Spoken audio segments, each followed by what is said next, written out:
Belver avista-se ao longe. Do castelo empoleirado em serranias que ligam as beiras ao Alentejo, avista-se o Tejo.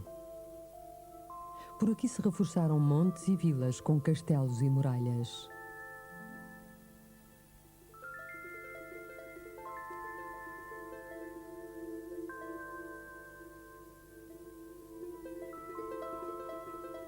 Por estes campos nasceram ainda outros castelos. O da Amieira foi mandado construir por Frei Álvares Pereira, pai de Dom Nuno Álvares Pereira. Faz-lhe companhia a Igreja do Calvário, situada num morro fronteiriço. À primeira vista, ali deixada ao abandono, ela é ainda local de devoção.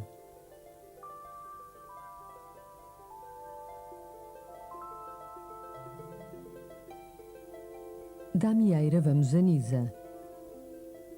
Começamos pelos famosos bordados, que mais não são que os belos efeitos de aplicações de tecido sobre tecido.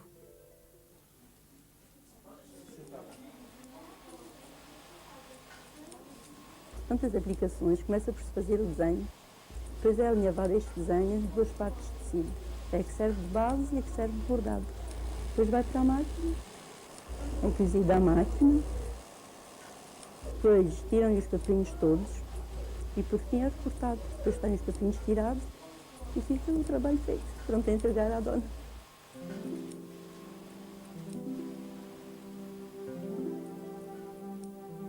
Fazem-se camilhas, centros de mesa e toalhas. Mas esta arte do recorte é também utilizada na decoração de belas capas. A Nisa vai-se também pelo barro, pela olaria que lhe deu fama. Depois de um minucioso trabalho de modelação, o barro, pelas mãos sábias e experientes do oleiro, vai tomando forma.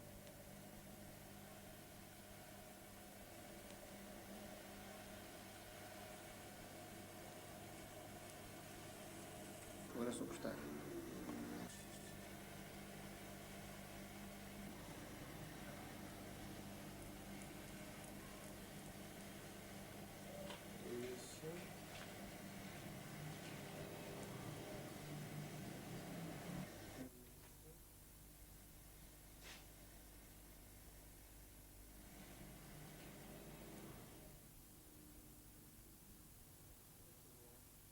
Assim nascem as belas peças de olaria de Nisa. A elegância da peça exige ainda mais algum trabalho e rigor. A asa dá-lhe mais graça e torna-a num objeto útil e belo.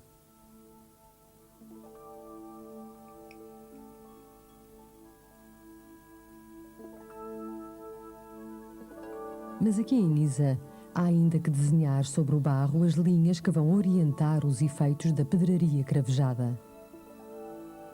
Ora funcionais, ora decorativos, os barros de Nisa distinguem-se precisamente pelo espetacular efeito das pedras brancas sobre o vermelho do barro.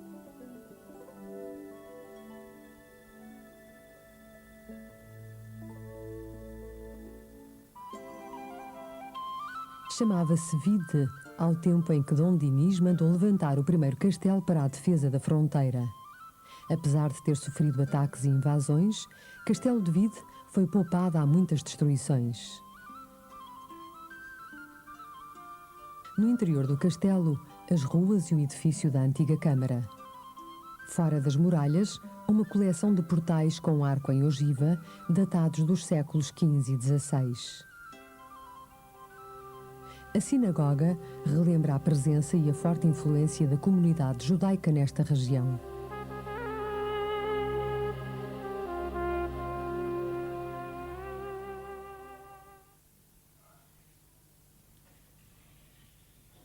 E ainda há tempo para apreciar a paixão do Senhor João dos bonecos. A sua imaginação cria estas figuras articuladas, umas carregadas de malícia, outras mais simples e ingênuas. Marvão também tem um castelo empoleirado em magníficos penhascos.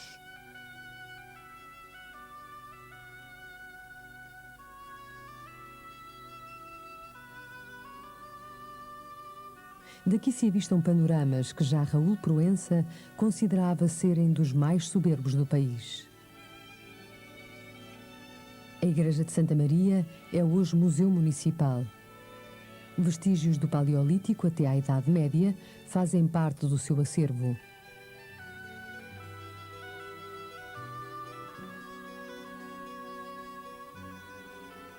Mas são de arte sacra e etnografia as suas mais interessantes coleções.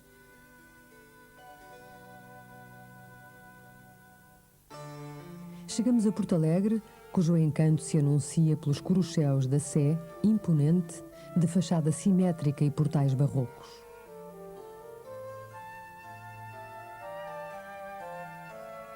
No seu interior, de grandes proporções, as colunas em granito suportam arcos brancos com rosetas douradas. A igreja do século XVI é belíssima, com os seus altares laterais de estilo clássico. O altar-mor é em talha dourada com pinturas maneiristas contando a vida da Virgem.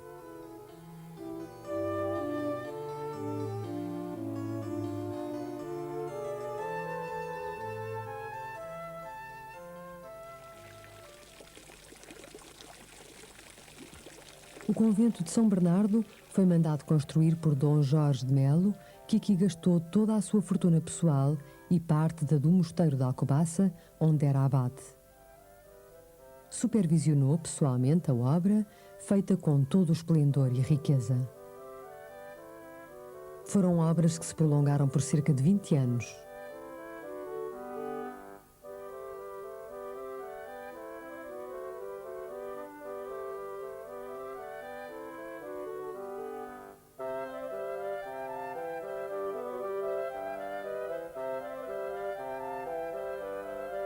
Dom Jorge de Melo não descurou a construção do seu próprio túmulo.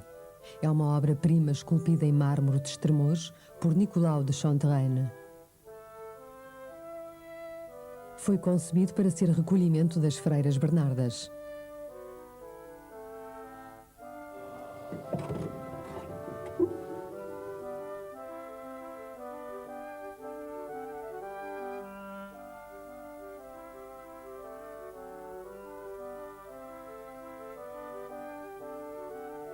Havia 2 claustros, um para as noviças e este para as religiosas que professavam. Almada Negreiros e todos os grandes pintores contemporâneos já passaram pela técnica dos tapetes de Porto Alegre.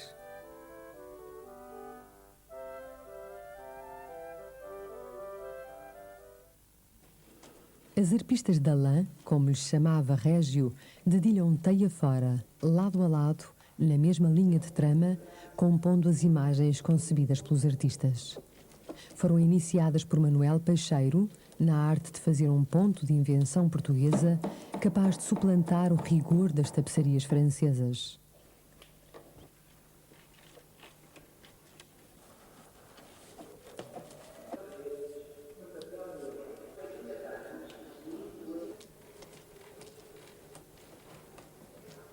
Começou pelos cartões de João Tavares, natural de Porto Alegre.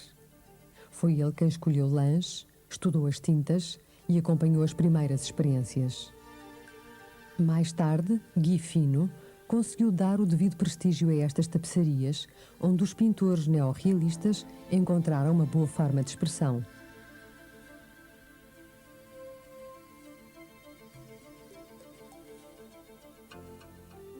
A 2 quilómetros do Crato, ergue-se com imponência o Mosteiro da Flor da Rosa. Mandado construir por vontade de Frei Álvares Pereira, ele está imbuído de lendas e mistérios, não fosse este frade pai de Dom Nuno Álvares Pereira, dado às artes da astrologia. De facto, por sua vontade, este mosteiro teria sido erigido em local diferente. No entanto, e como que por magia, as ferramentas dos artífices apareciam sempre por aqui. Homem religioso, atribuiu o facto à vontade divina. O local acabou por lhe agradar de tal forma que o elegeu para seu eterno descanso.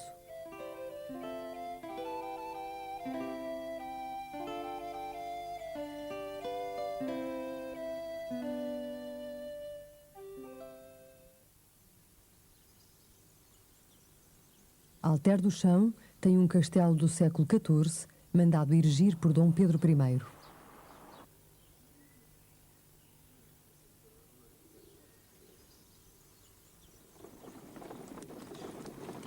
Mas Alter do Chão é famosa pela raça dos cavalos que cria, a raça da Alter. Foi ideia de Dom José, ainda príncipe. O rei mandou trazer 40 éguas andaluzas para cruzamento, uma das quais serviu de modelo à estátua do Terreiro do Paço, em Lisboa. Esta raça ganhou fama em todo o mundo pelos seus animais de sela, robustos e elegantes. A cutelaria real da Alter mantém vivo o espírito da nobreza do cavalo e da arte de bem cavalgar.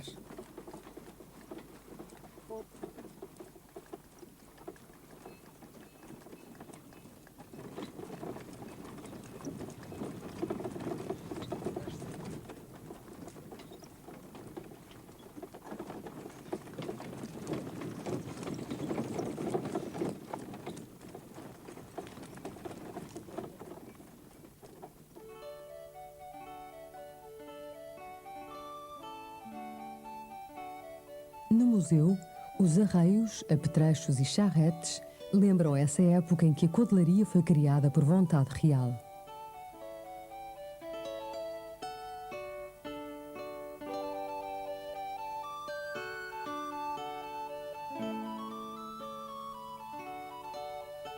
Chega-se a Avis, vila fundada por Fernão Manes.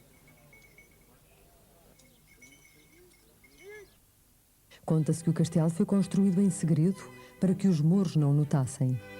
De manhã tapava-se tudo o que tinha sido feito durante a noite. Só quando os muros atingiram a altura suficiente para defender a vila é que trabalharam à vontade perante a estupefação dos mouros. Mas nessa altura já não havia nada a fazer.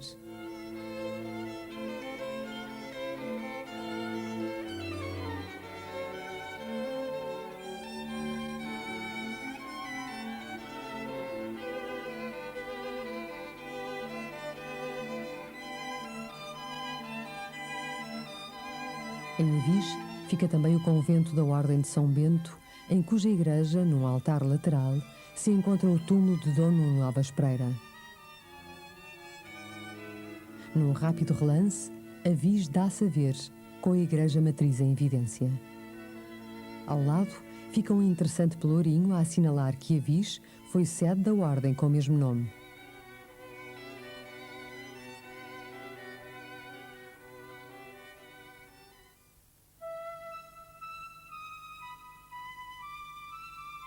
A escadaria emoldurada de azul dá acesso à capela de Nossa Senhora de Vila Velha.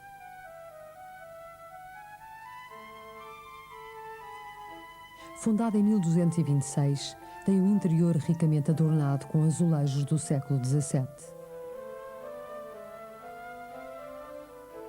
Num morro sobranceiro à capela, fica a vila de Fronteira. Na praça, ergue-se a torre, o pelourinho restaurado e a câmara.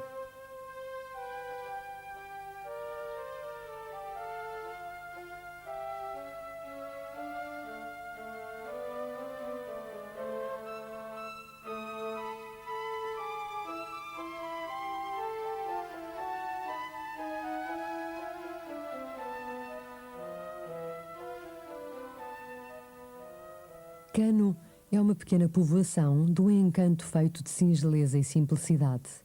O pelourinho atesta a sua antiguidade. O seu grupo etnográfico destaca-se pelo rigor dos trajes e pela genuinidade das danças que fazem parte do seu repertório.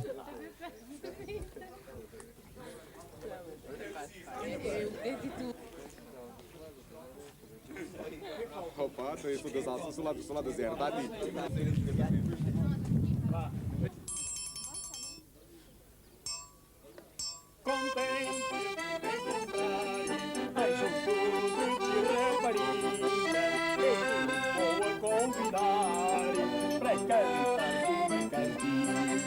Eu te vou a convidar, ai, para cantares uma cantiga, contente por me encontrar junto de ti, rapariga. Tu já me vens com intrigas, ai, me vens desafiar. Desculpa lá que eu te diga, mas tu não sabes cantar. Desculpa lá que eu te diga, ai, mas tu não sabes cantar.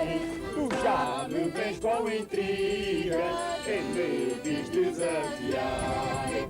Cantas bem à desgarrada, ai foi sina que Deus te deu, para não ficares zangada, ganhas tu e perco eu. Para não ficares zangada, ai ganhas tu e perco eu.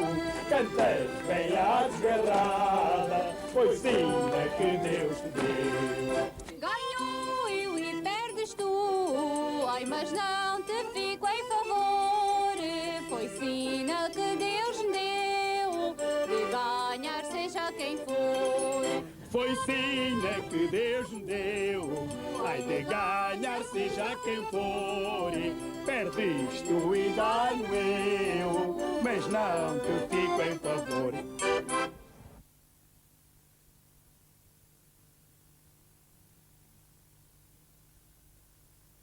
A dança do pau é uma das suas danças mais características.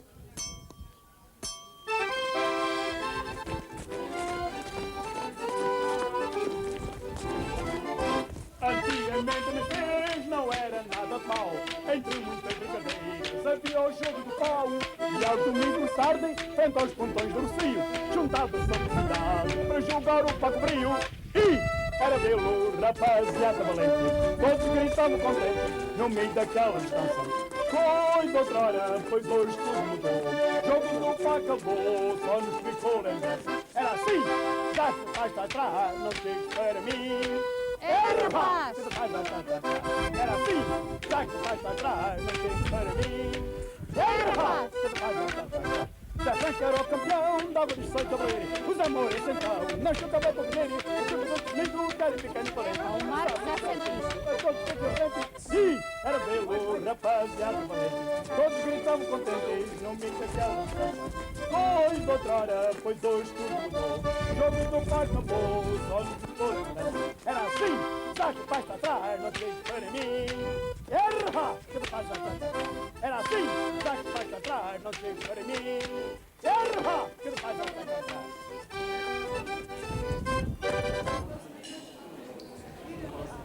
Depois são os comeres alentejanos com abundância de cor e paladar. As migas de espárgos, os pezinhos de coentrada ou a sopa de grão.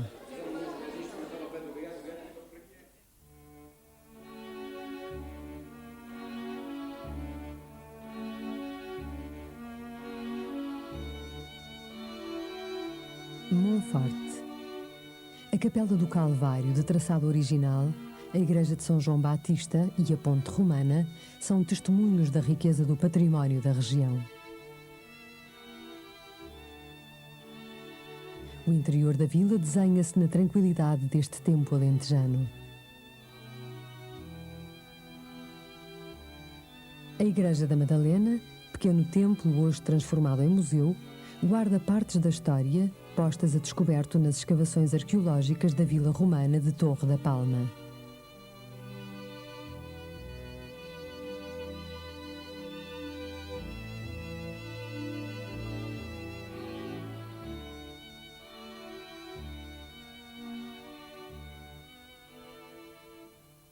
Elvas, cidade fortificada, tem ainda um castelo.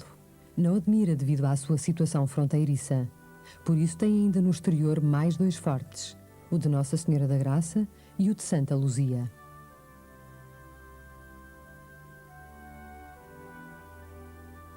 Mas é o Aqueduto da Amoreira, obra assombrosa com 843 arcos, que mais nos chama a atenção. Disposto em vários andares, foram precisos 124 anos para a sua construção. As águas que conduziu jorraram pela primeira vez na Fonte da Misericórdia. E porque Elvas foi terra de interesses régios e de passagem de monarcas, está envolta em lendas e recheada de monumentos. A Igreja Matriz foi Sé. Demorou anos a construir, o que lhe trouxe imensas mudanças de estilo que vão do manuelino ao neoclássico.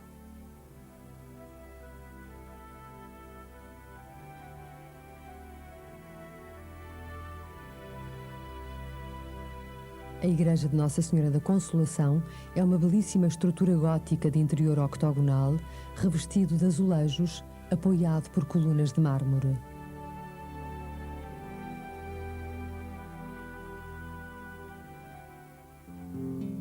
Campo Maior aparece ao longe com sinais de Deus e de reis, a igreja e o castelo. Conta a lenda que o nome lhe vem do facto de 3 chefes de família ali viverem dispersos, cada um para seu lado, até que o bom senso os fez procurarem um sítio para ficarem juntos. Um deles exclamou: "Aqui está um campo maior", frase que batizou o que é hoje a localidade.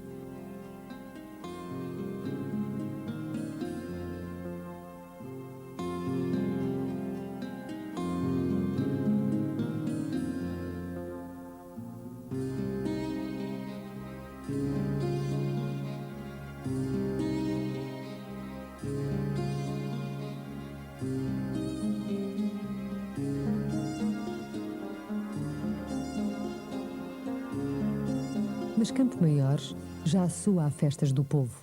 Já soa a festas garridas feitas de papel. Minha bela mocidade bela, minha bela mocidade bela. Às vezes dá-me vontade de deitar lutos por ela, e às vezes dá-me vontade de deitar lutos por ela. As ruas enchem-se de flores, grinaldas, vasos, fitas a formar caramanchões floridos. De janeiro a setembro, quando as suas gentes querem, começam a preparar a festa. Tudo se faz em segredo. Cada rua escolhe as cores e os motivos e depois, nas longas noites de inverno, são as mãos ágeis que vão dando forma ao papel. Vizinhos disputam entre si a beleza das ruas. Os homens constroem as estruturas de madeira onde irão pendurar as flores que as mulheres cortaram, colaram e fizeram rodopiar entre os dedos.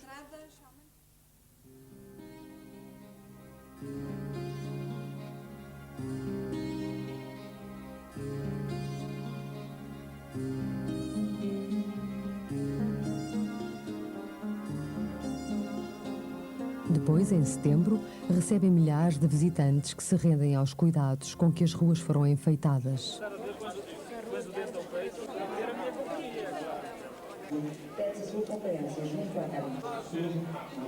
Estas festas não se realizam anualmente devido ao trabalho que dão a preparar. Diz-se em Campo Maior: preparam-se quando o povo quiser.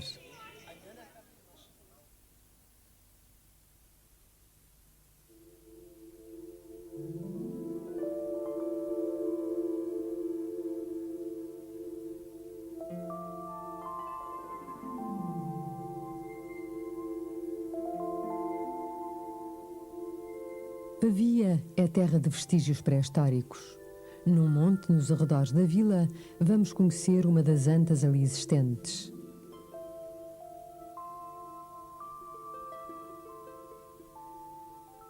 No meio do casario branco, outra anta serve agora de suporte à ermida de São Dinis.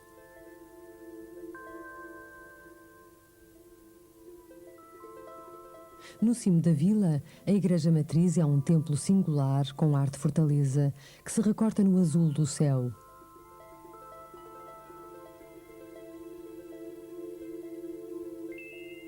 O seu interior é amplo e possui um teto de belo efeito.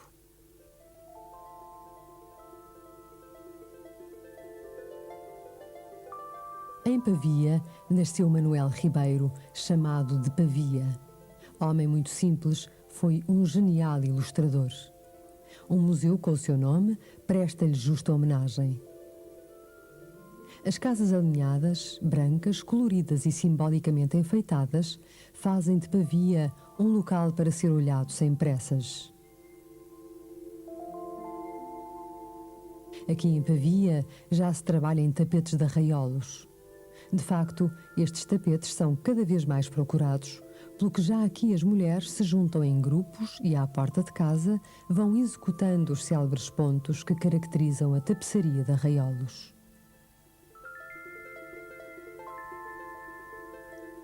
Também aqui, em Arraiolos, muitas mulheres aproveitam o intervalo das lides caseiras para complementarem o orçamento familiar.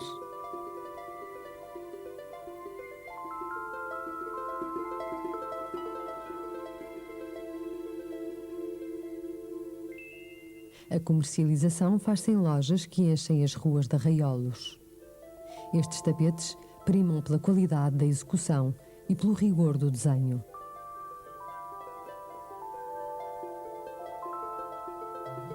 O castelo circular guarda a povoação.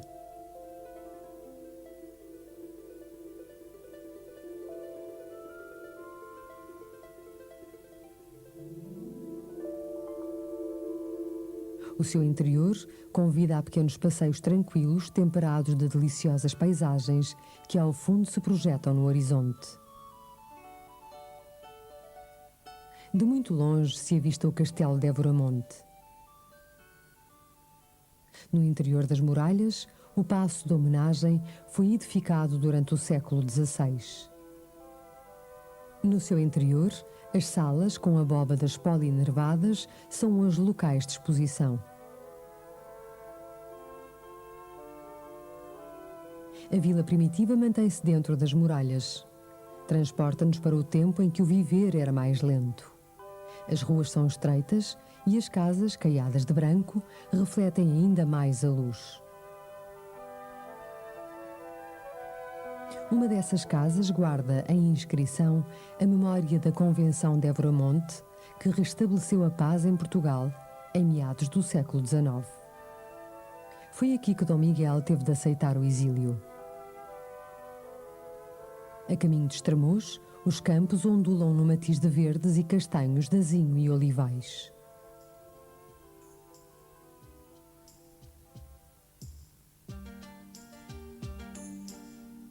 Estremoz.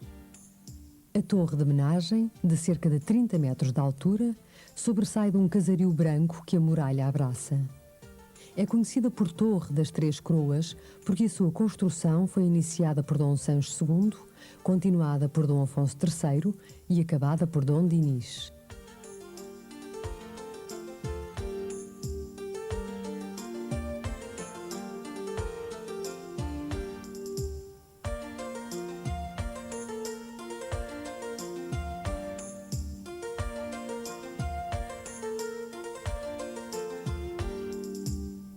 Nos antigos passos do concelho está hoje instalada a Galeria Municipal de Pintura. Próximo, o Museu Municipal encerra uma interessante coleção da barrística de Estremoz. Eu acho que esta coleção, portanto, a barrística, pelo menos a barrística começou a ser notada, né, no século XVIII, né, depois desde que começaram a ser moda em Portugal os presépios, na altura das obras do convento de Mafra. Né.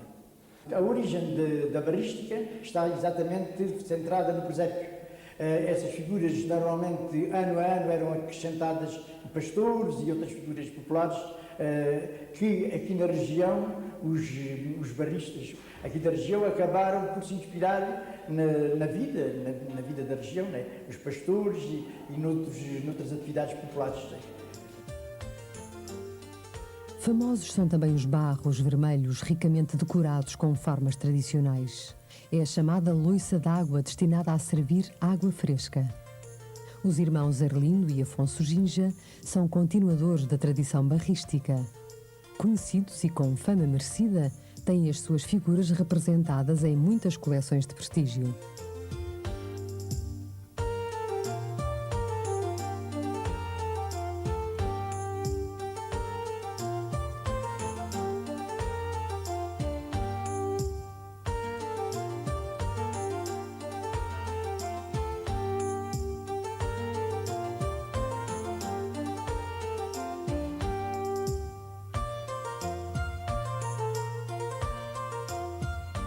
De facto, recriam noutra dimensão as figuras que sempre fizeram parte dos imaginários dos barros de Estremoz. A primavera, a justiça, pastores e ceifeiros.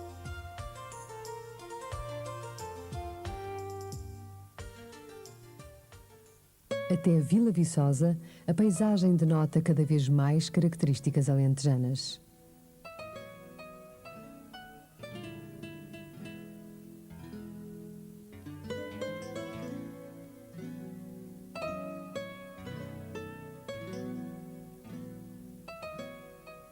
Partindo da praça, que confere majestade À terra escolhida pelos duques da Casa de Bragança para fazerem o seu paço, contornamos as muralhas e encontramos Flor Bela, a poetisa que o Alentejo inspirou.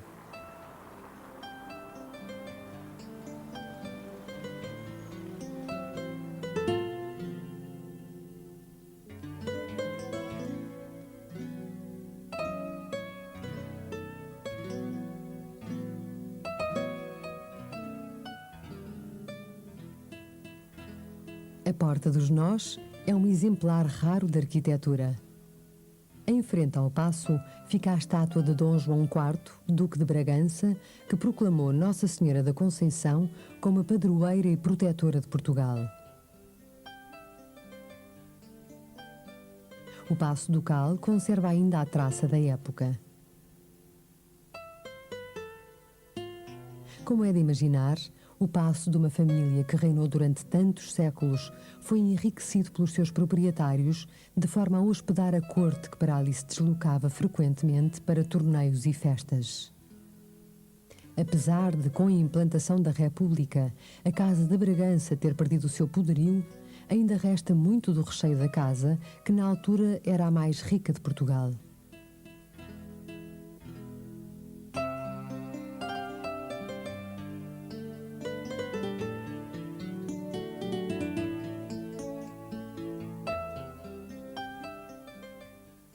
Chegamos agora ao Redondo. Estamos na Porta da Revessa e estas duas cavidades que se encontram aqui era para a medição dos panos.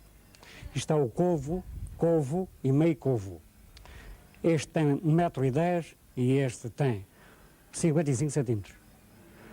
Era para medir os panos que eram vendidos junto a este local, aqui neste mercado, no mercado que se fazia aqui.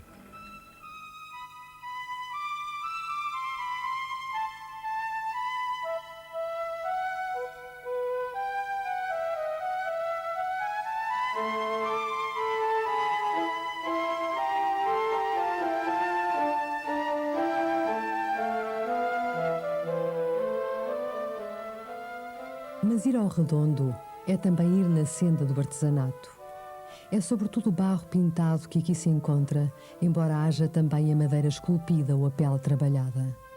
Os temas florais mais antigos vêem-se em fundo branco. São decalcados com o barro ainda relativamente fresco e pintados em seguida com anilinas, após o que os pratos são cozidos e vidrados.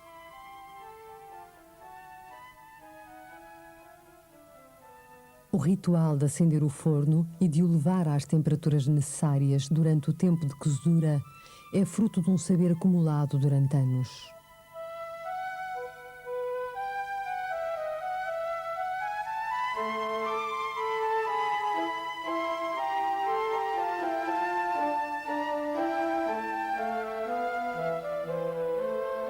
Falar do Redondo é imaginar a arte da cerâmica, agora essencialmente decorativa. Há várias pequenas oficinas, muitas delas funcionando em regime familiar. Reproduzem-se os temas tradicionais.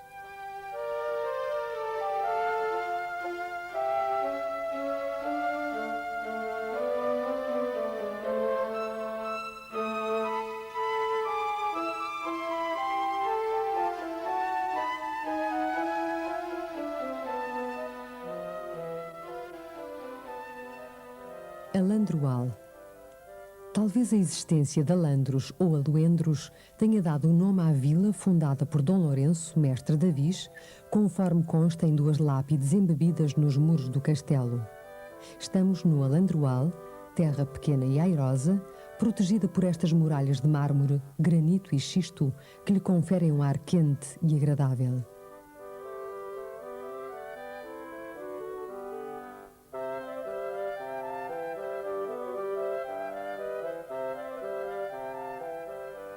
A Fonte das Seis Bicas, setecentista e marco dos benefícios régios, é lugar de paragem para refrescar o olhar.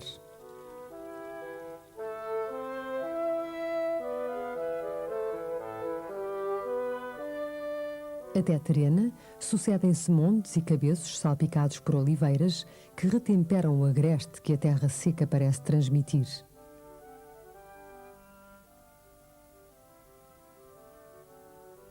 Terena encaixa-se dentro das muralhas com a tranquilidade dos que veem o tempo passar a um ritmo lento.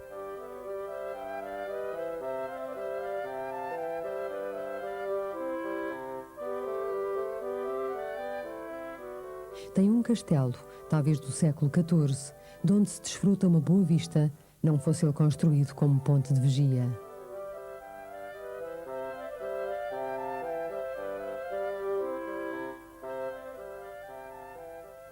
Do século XIV é também a igreja de Nossa Senhora da Boa Nova.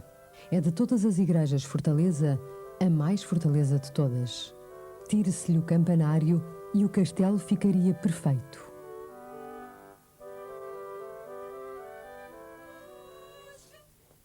Na aldeia da Venda, em maio, é a festa de Santa Cruz. Ritual atualmente cristianizado por influência dos festejos da Páscoa, o cântico à Ordem das Oliveiras terá origens muito mais remotas.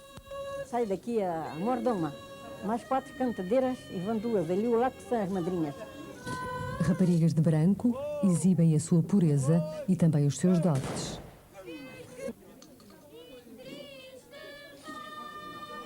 Vê a Madalena lá de baixo, com as mesmas quantas pessoas, na época, cantadeiras e as madrinhas, e vêm também os rapazes também com as espingardas, e ela vem toda vestida de preto.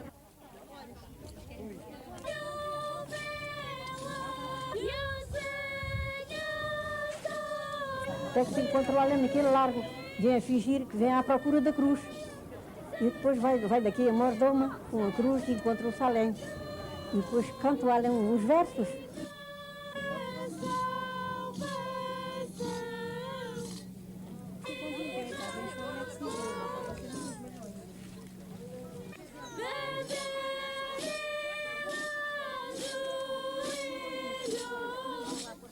Hoje chama-se-lhe a Festa de Santa Cruz. A aldeia, ingenuamente, expõe a riqueza que possui, o seu tesouro em joias e jovens.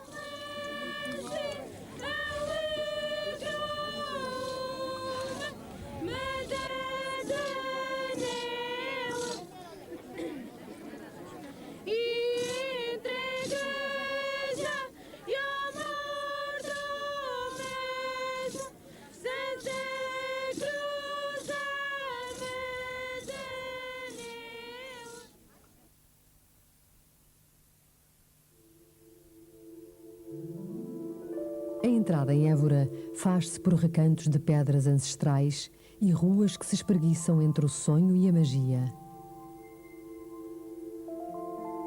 Em Évora respira-se a atmosfera da presença constante do tempo da história. Ouve-se a música do passado e o encanto do lugar presente.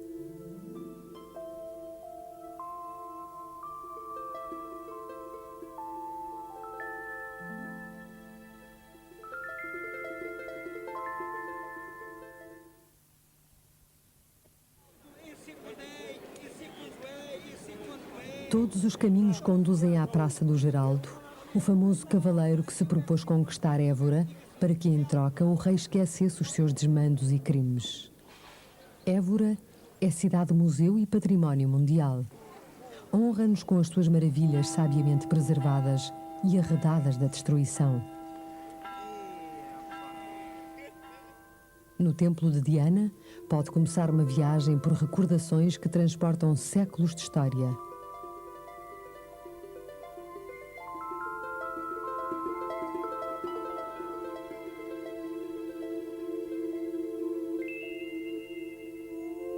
Do templo à Sé, vem um curto respirar em passos lentos. Admiramos uma frontaria encaixada entre 2 possantes torres que anunciam a presença de uma estimável obra de arte.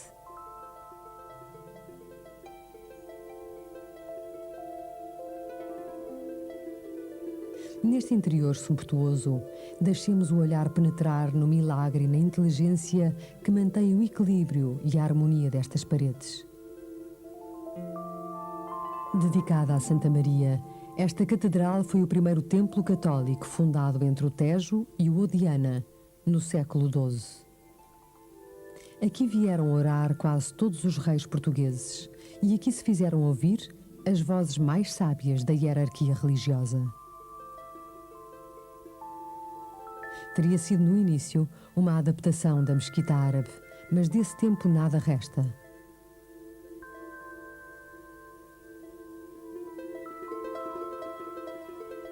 O Museu Municipal guarda parte do riquíssimo espólio da cidade. Uma das suas coleções mais importantes é a de pintura. As pinturas flamengas, como as que integram o ciclo da vida da Virgem, são disso um exemplo.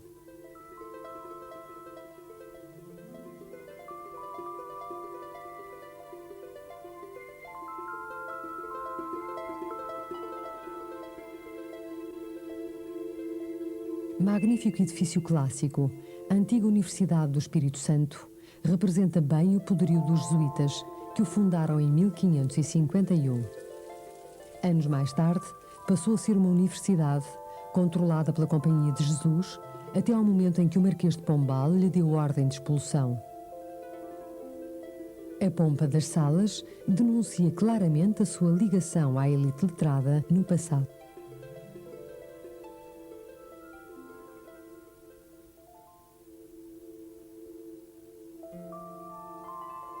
Foi Casa Pia e Liceu onde restam memórias e recordações que Virgílio Ferreira guardou no seu livro Aparição.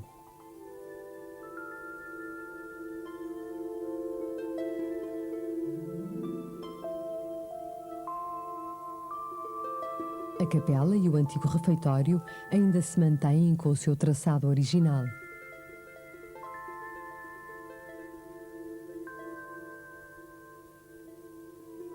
O prolongamento do passeio pela cidade leva-nos inevitavelmente à fonte quinhentista das Portas de Moura e à Igreja da Graça.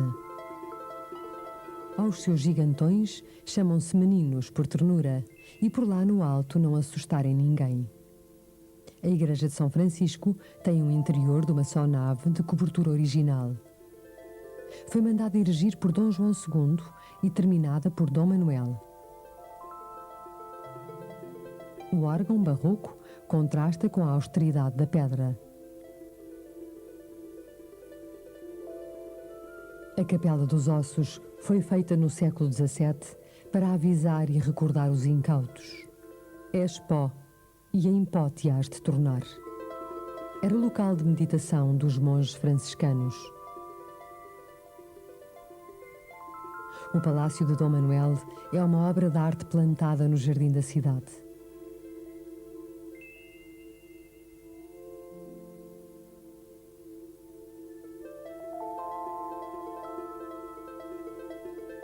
Nos arredores da cidade, passamos pelo aqueduto da Água de Prata, no caminho que nos conduz ao convento de São Bento de Castris. O claustro é de 2 pisos. Foi construído em finais do século XV.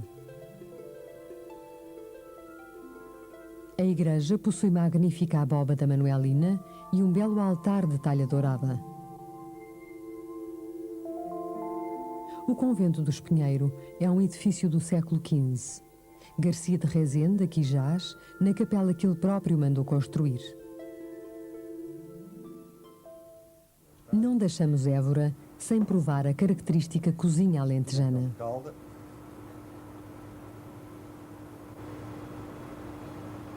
Portanto, as migas, para além dos ingredientes que levam, que é o entrecosto, o lombo, a alfebre, o tocinho entremeado, basicamente os ingredientes são estes. Depois leva o acompanhamento que é feito com pão, miga de pão, à parte. Miga essa que é feita com o pingo da carne, que é feita paralelamente às migas. E depois leva realmente os temperos, que não são também muito sofisticados. É à base de alho moído e pimentão de calda da carne, que nós somos no Alentejo.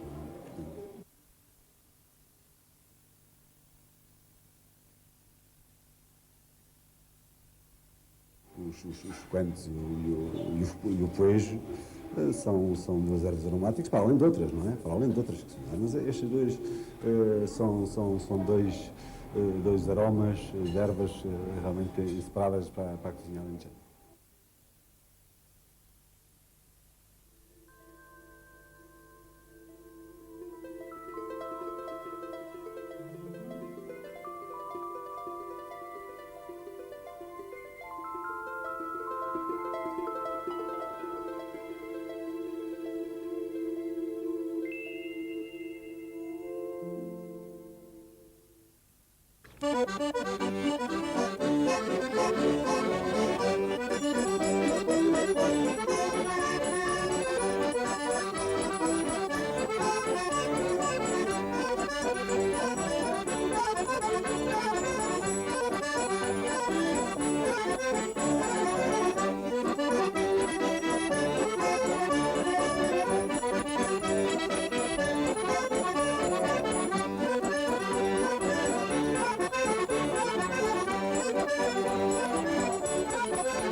Montemor é coroado pelo seu castelo, fortaleza antiga, mandada reconstruir no tempo de Dom Dinis.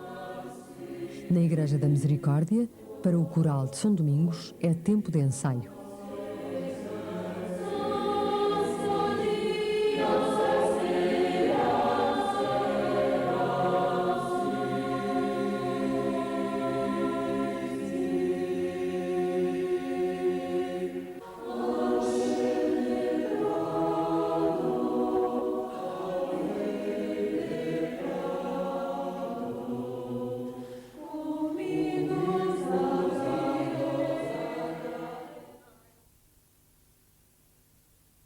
Vamos tirar aqui a ponta do ombro. Agora vou tirar o apoio ali.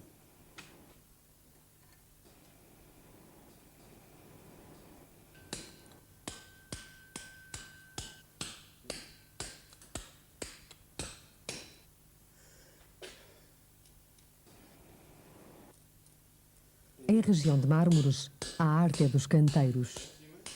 Em Fátima, há 5 altares, 5 de cada lado, que eu assentei em 1942, em pedra rosa, branca e colunas azuis.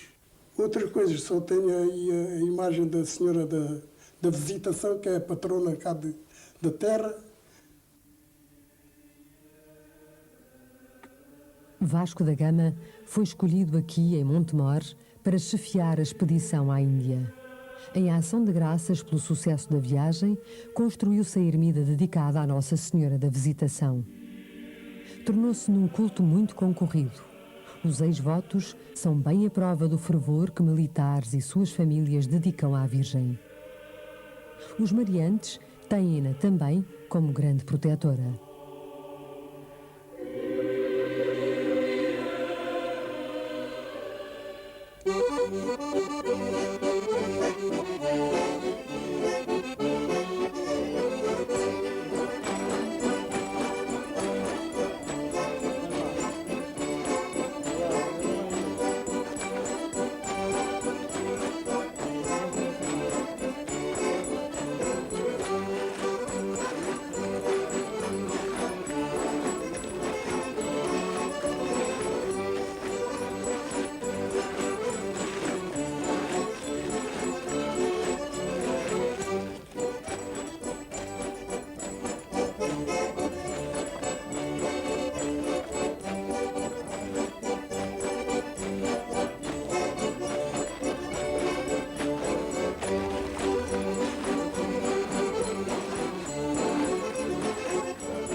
Estamos numa região de vestígios megalíticos, marcos importantes na paisagem.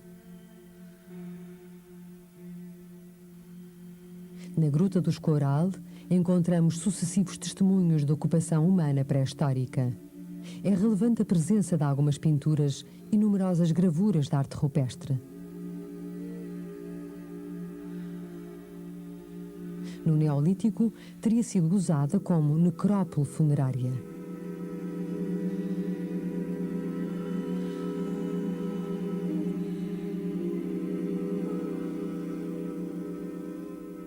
Outros testemunhos pré-históricos se encontram neste percurso. Em Almendres, são os menhires e os cromleques. Simbolicamente dispostos, são intrigantes, não só quanto à sua disposição, mas também quanto à sua função. É possível que definissem locais de reunião e de culto das comunidades agropastoris. Há quem adianta a importância simbólica do local como fator de escolha para a sua implantação. Perto, na herdade do Zambujeiro, fica a anta mais monumental que neste percurso alentejano do megalítico se encontrou. O seu espólio prova que o monumento foi construído no ano 3000 a.C.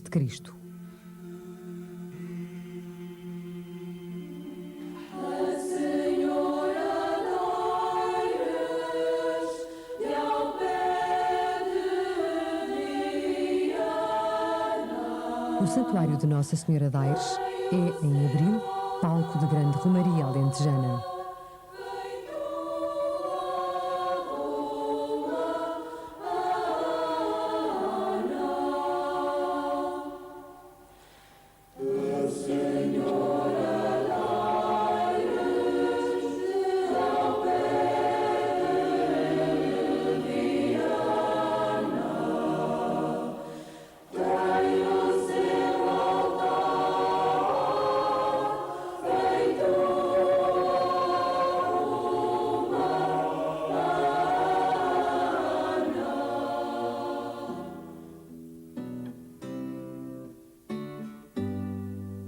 Numa paisagem marcada por campos de oliveiras e sobreiros, surge Portel. Do casario destaca-se o castelo, no interior do qual subsistem algumas ruínas. Mais embaixo, sobressai a igreja matriz de um conjunto de casas bicolores. Continuamos pelo ondulado da serra, que encontra recantos especiais para albergar pequenas ermidas, outrora sítios de peregrinação.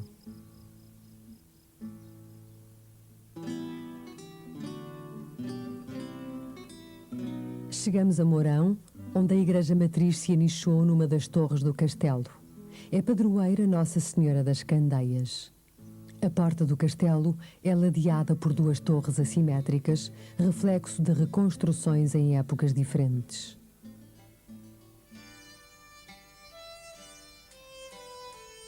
Das arcadas da Câmara de Reguengos pode-se apreciar a Igreja Matriz, construção neogótica, qual catedral de poderosa localidade.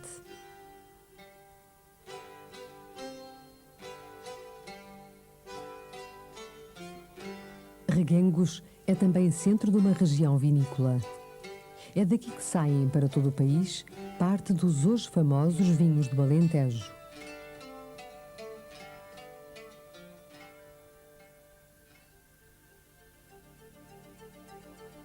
São Pedro do Corval é um dos maiores centros oleiros do país. Os barros alentejanos passam de certo por aqui.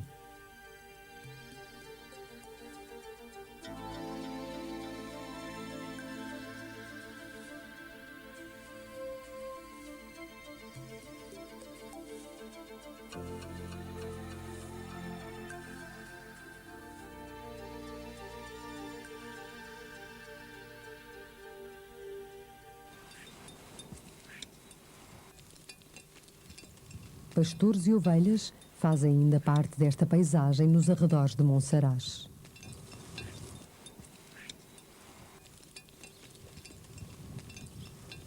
Eu depois vou indo atrás dela e tal. Vou lá dessas terras bravas para aqui, para este lado, a mesma coisa. Sameava a minha conta aqui há uns anos, mas agora a mão dobrando tão cara e a gente não é capaz. Porque as formas são pequenas, não é capaz e então doa para semear em outros. Este ano até está de pastar, pois semeado ano passado.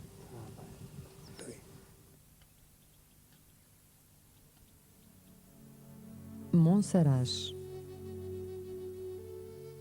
Tudo em Monsaraz nos fala de um passado, atravessado por épocas diferentes. Por aqui passaram romanos, visigodos e árabes. Era um lugar seguro, por ser de difícil acesso.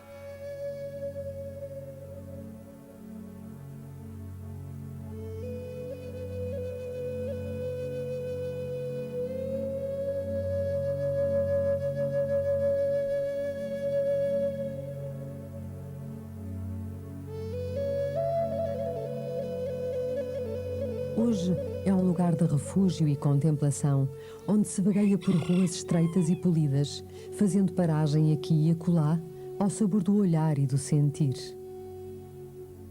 Monsaraz acolhe o nosso desejo de conforto em paisagem vestida de brilho e branco.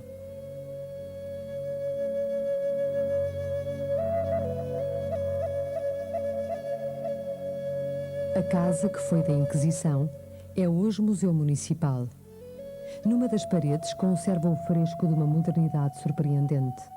O juiz íntegro e o juiz venal, para quem a justiça é suscetível de ser aplicada em troca do valor da perdiz com que lhe acenam. Será o primeiro fresco gótico português. Em Monsaraz, ver as casas e assomar às ameias para deixar o olhar fluir é uma irremediável tentação.